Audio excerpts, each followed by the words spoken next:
Tomar um café logo cedo, com os principais fatos políticos da região, num bate-papo descontraído sobre política, regado a um bom café.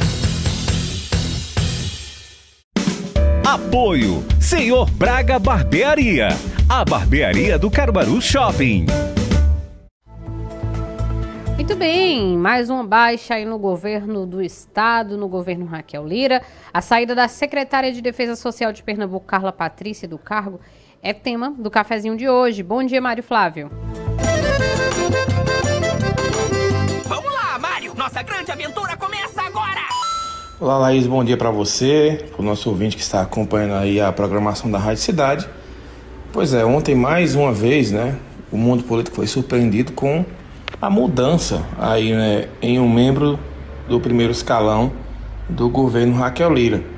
Isso significa dizer que com a saída aí, da secretária de Defesa Social, Carla Patrícia, já são 5, que deixam o primeiro escalão da gestão Raquel. Lembrando que é o segundo nome em menos de 8 dias, já que na semana passada Evandro Avelar pediu também para sair.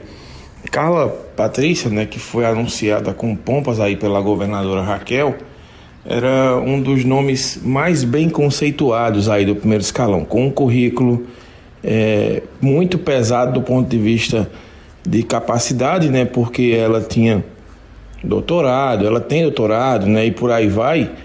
Quando ela foi anunciada, pela governadora, foi uma expectativa muito grande, principalmente no meio da polícia, porque ela é vista com muito respeito entre os policiais, o fato de ser mulher também, mas enfim, não deu certo. O fato é que o que se comenta nos bastidores é que a secretária tinha várias ideias, para dar um upgrade aí no que diz respeito à segurança pública, e o que se comenta nos bastidores é que a governadora não teria aceitado essas mudanças, e isso acabou gerando uma crise entre a secretária e a governadora, e aí houve aquela demissão do cargo da maneira mais fria possível, com uma postagem no Twitter de Raquel e uma resposta muito fria também da própria secretária. O que foi que a governadora disse por meio das redes sociais? Agradeço a Carla Patrícia, por ter se dedicado à missão de comandar até hoje a Secretaria de Defesa Social. O combate à criminalidade e à violência é uma prioridade do nosso governo. O trabalho segue adiante. Vamos construir um Pernambuco mais seguro para todos. Fecha aspas. Então foi isso, esse simples post, que a governadora usou para se despedir da secretária Carla, que também usou do mesmo expediente, uma nota muito simples dizendo que agradece a governadora Raquel por ter tido essa confiança, mas o fato é que o governo Raquel Lira chega à 5ª mudança, o que dá uma troca de secretários praticamente a cada 2 meses. É muito, para menos de um ano de governo. E o que é que os raquelzistas eles dizem? Que lembram que no começo do governo da prefeita, então prefeita em Caruaru, foi uma situação parecida, com muitas mudanças no primeiro ano e no segundo de gestão, e depois uma estabilidade maior. Mas o fato é que a máquina pública estadual ela é bem maior do que a máquina pública municipal. E não dá para você ter como parâmetro apostar que o governo vai ter dificuldades nos 2 primeiros anos e que depois ele vai dar uma guinada aí para conseguir mudar a opinião pública e de repente Raquel chegar com facilidade para a reeleição. São cenários diferentes.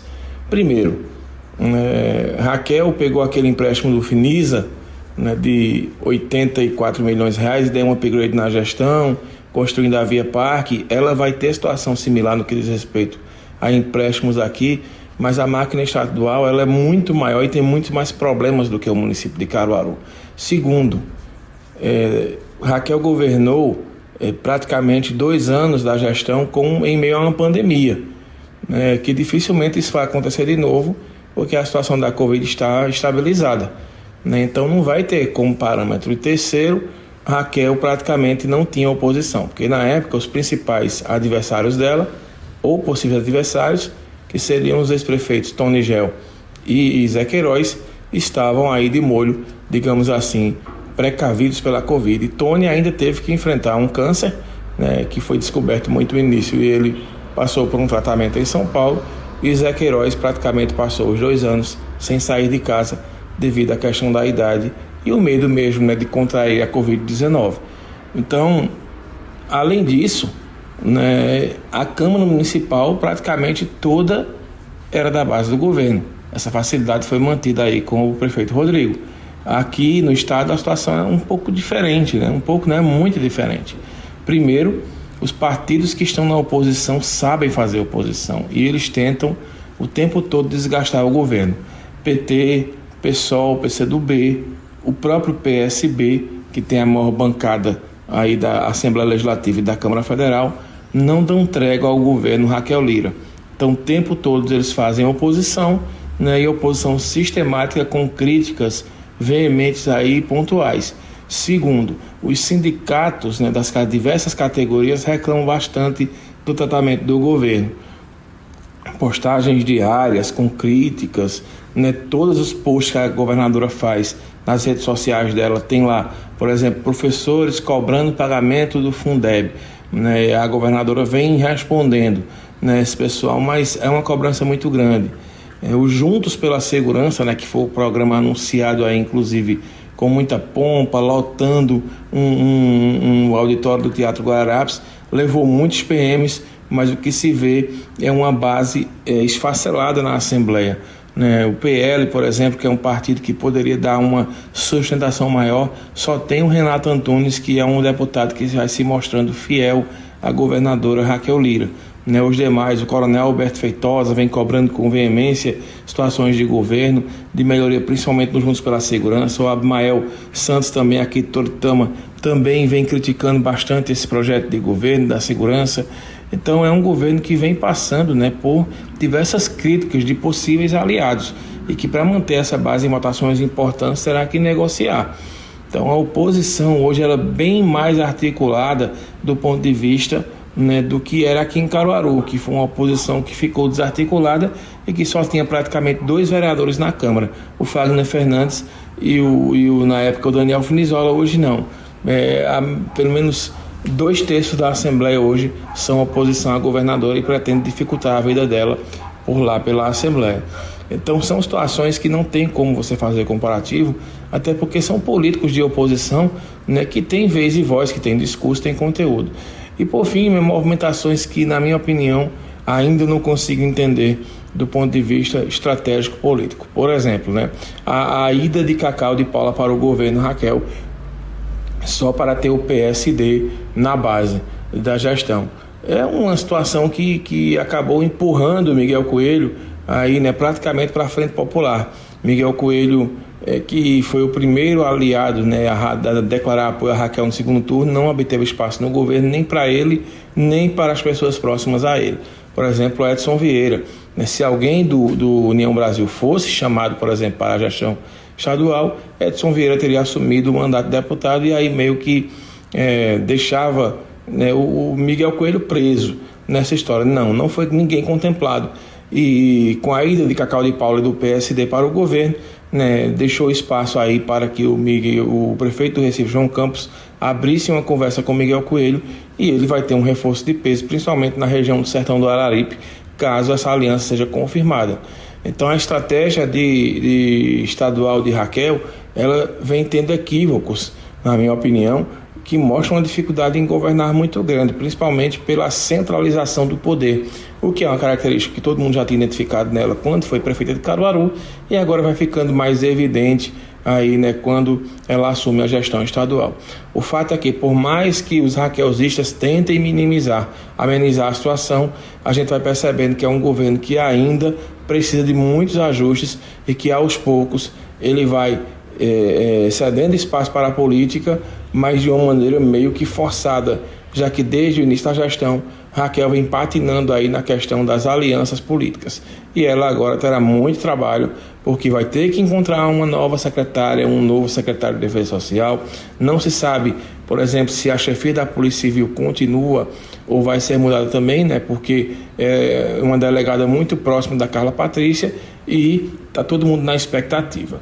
Laís, para a gente encerrar aqui a nossa participação hoje, na semana passada eu comentei sobre o diretório do PSDB, né, que aqui estava caducando, como a gente costuma falar na política. A expectativa era grande que o prefeito Rodrigo Pinheiro fosse alçado à condição de presidente municipal, mas o Henrique Oliveira, que é secretário da Educação aqui da própria Raquel e está hoje no governo, ele foi mantido aí na executiva, na presidência estadual. Também o ex-governador, pai de Raquel, João Lira Neto, está na diretoria, assim como o José Pereira, secretário, e o Diogo Bezerra, que foi recentemente nomeado lá, né, para o primeiro escalão do governo de Raquel. O que chama a atenção é que Rodrigo Pinheiro, que na teoria é o principal nome do PSDB, não foi colocado na presidência. Ele foi apenas citado como um membro do PSDB. Isso vai aumentar a especulação de uma possível saída do prefeito para outra legenda, para buscar para ele ter a presidência, para ele ter o comando, para ele ter as ações e também ele ser, né, de fato, o comandante aí do partido. E aí vai começar aquela especulação de novo sobre uma possível desavença entre Rodrigo e Raquel. O fato é que é estranho, como, por exemplo, a própria Raquel, que é a governadora do estado, e assim que ela foi alçada a essa condição, ela virou presidente estadual do PSDB, e o mesmo Raquel não faz com Rodrigo Pinheiro aqui em Caruaru, deixando ele de fora da presidência do partido e ele ficando apenas como um membro. Não se sabe ainda como o prefeito vai reagir, ou como o primeiro escalão, núcleo duro político dele vai reagir a essa situação, mas de fato é que todo mundo esperava que Rodrigo fosse colocado como o presidente municipal do PSDB, e Raquel usou o poder que tem de presidente estadual e não fez. Isso aí com certeza deve incomodar ao tucano, que esperava ser, como eu disse antes, né, ser concedida aí a vaga de presidente do partido para ele, e isso não aconteceu. Laís, daqui a pouco tem mais Manhã Cidade. A gente, é claro, vai trazendo tudo, né, para todo mundo aqui que está acompanhando a programação da Rádio Cidade, né? E claro, eu volto amanhã no jornal aqui trazendo mais informações do meio político. Um abraço para você, para os nossos ouvintes, e até amanhã. O cafezinho